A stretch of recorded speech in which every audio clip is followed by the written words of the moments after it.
Hebrews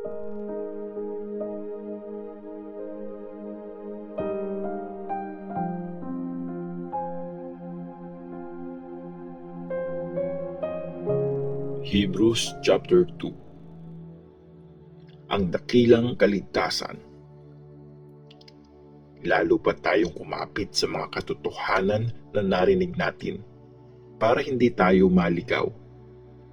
Napatunayang totoo ang mensahe na binigay ng mga angel sa mga ancestors natin.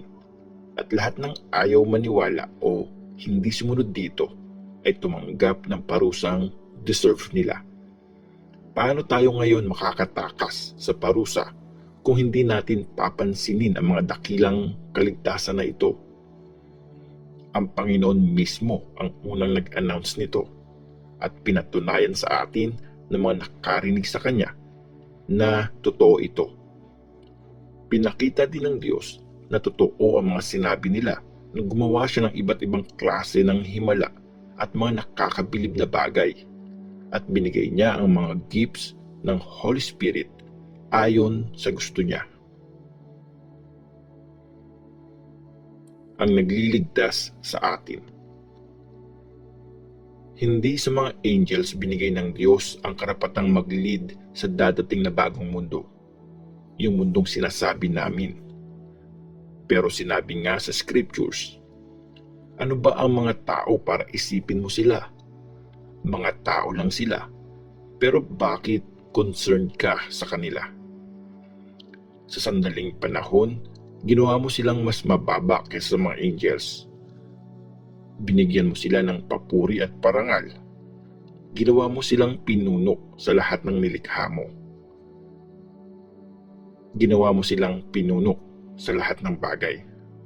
Doon sa sinabing ginawa sila ng Diyos na pinuno sa lahat ng bagay, malinaw na kasama na lahat doon.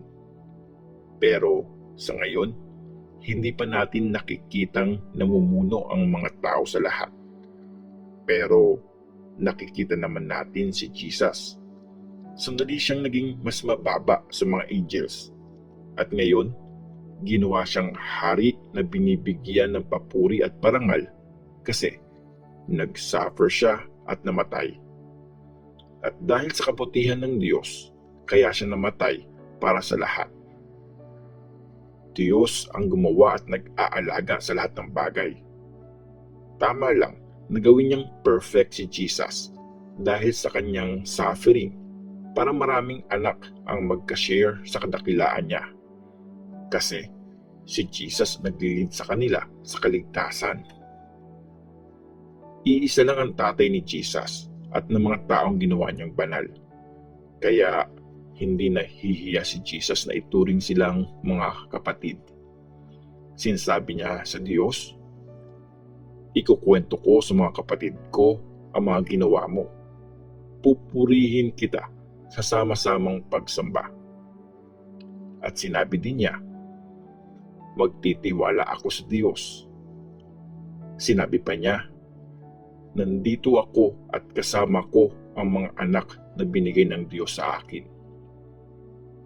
Since tao yung mga sinasabing anak niya, naging tao din si Jesus kagaya nila. Ginawa niya yun para pag namatay siya, mawawasak niya ang devil na may kapangyarihang pumatay. Sa ganitong paraan niya pinalaya yung mga naging alipin sa buong buhay nila dahil sa takot nilang mamatay. So, malinaw na hindi yung mga angels ang concern niya, kundi yung mga anak ni Abraham. Kaya kailangan maging kagaya siya ng ibang mga tao sa lahat ng paraan para siya ang maging high priest nila na tapat, maawain at nagsuserve sa Diyos para mapatawad ang mga kasalanan ng mga tao. So, ngayon, pwede niyang tulungan yung mga natutukso kasi siya mismo nag-suffer at tinukso.